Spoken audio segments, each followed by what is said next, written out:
భారతదేశపు మహాగ్రంథాలు, కావ్యాల సంపూర్ణ సంకలనం. సబ్స్క్రైబ్ చేయండి. తిలక్. హస్తినాపుర నరేషులు కౌరవపతి మహారాజు ధృతరాష్ట్రుల చరణాలకు మధుర రాయవారి అక్రూరుడు ప్రణమిల్లుతున్నాడు. దయచేయండి అక్రూరుల వారు. తమ ఉదారత చూసి నాలో ఆశ చిగురిస్తోంది. ఏ సహాయాన్ని అర్థించి తమ చెంతకొచ్చానో తమరా విషయంలో అవశ్యం నాకు హామీ ఇస్తారని నమ్మకం కలుగుతోంది. మహారథి అక్రూరుల వారు, మేము తమ అభ్యర్థనను లోతుగా ఆలోచించి చర్చించాం. వారందరూ తమ అభ్యర్థన సముచితమేనని అంగీకరించారు. మధురకు వాటిల్లిన ముప్పును ఎదుర్కొనడానికి వీలు పడితే మన ఉగ్రసేన మహారాజుకు సహాయం చేయడం న్యాయం అన్నారు. మరో విధంగా కూడా మేము సహకరించి తీరాలి. ఎందుకంటే మహారాణి కుంతి సంబంధం వలన మధుర రాజ్యానికి మాకు సంబంధం ఏర్పడింది. కాకపోయినా ఇటువంటి క్లిష్ట పరిస్థితులు వచ్చినప్పుడు సహాయం చేయొచ్చు. అయితే మా దౌర్భాగ్యం ఏమిటంటే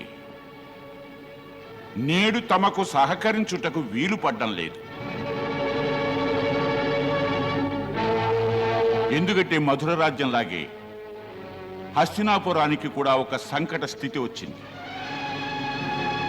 కానీ ఇందులో ఒక చిన్న తేడా ఉంది. వారి యొక్క ఆపద ప్రత్యక్షమైనది, అందరికీ కనిపిస్తుంది. కానీ మా యొక్క ఆపద ప్రత్యక్షమైనది కాదు, ఎవరు చూడలేరు అక్రూరుల వారు. మాకు మాత్రమే కనిపిస్తుంది. ప్రస్తుతం 4 వైపుల నుంచి శత్రువుల యొక్క కళ్ళు హస్తినాపురం సింహాసనం మీదే.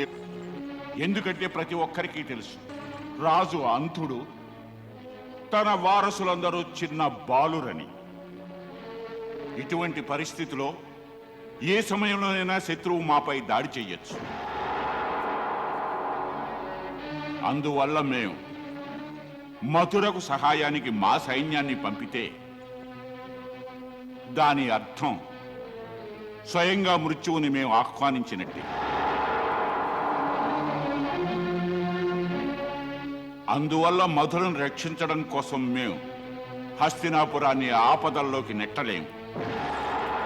అక్రూరుల వారు, తమరు వెళ్ళి మహారాజు ఉగ్రసేనుల వారికి తెలియజేయండి, మేం బాధపడుతున్నామని.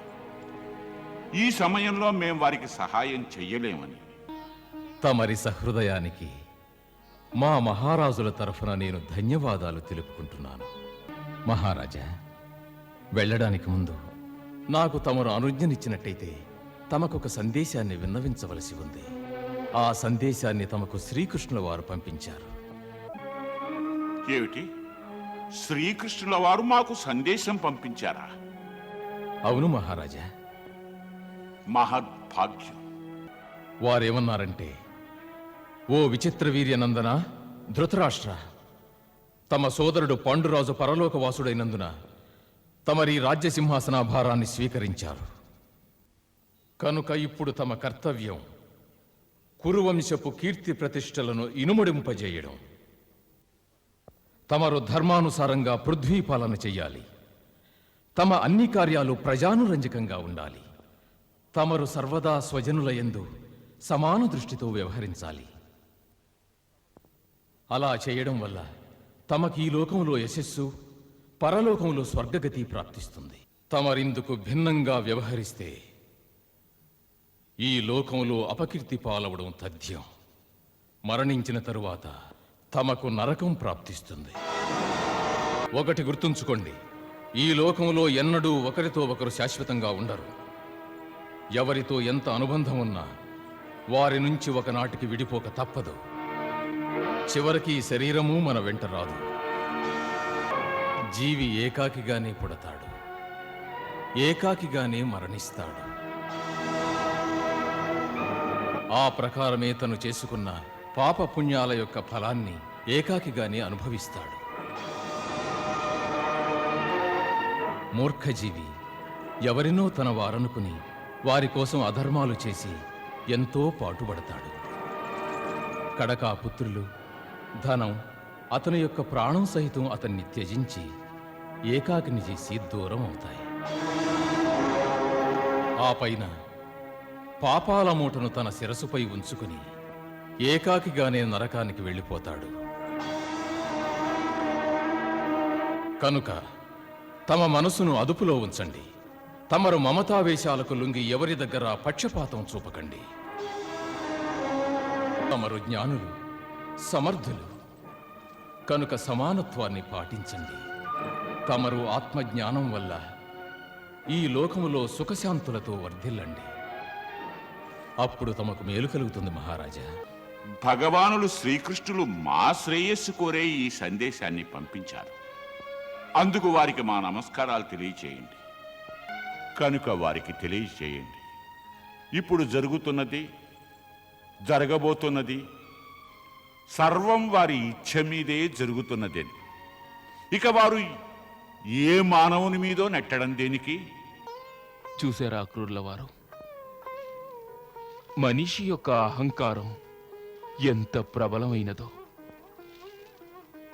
అతనికి స్వయంగా భగవంతుడే ఉపదేశం చేసిన దాని యొక్క ప్రభావం ఉండదన్నమాట.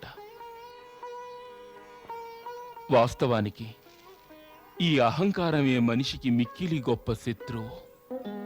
ఏమైనప్పటికీ కౌరవ వంశం నాశనం కావాలని విధాత రాసిపెట్టి ఉన్నట్టయితే దాన్ని ఎవరడ్డుకోగలరు?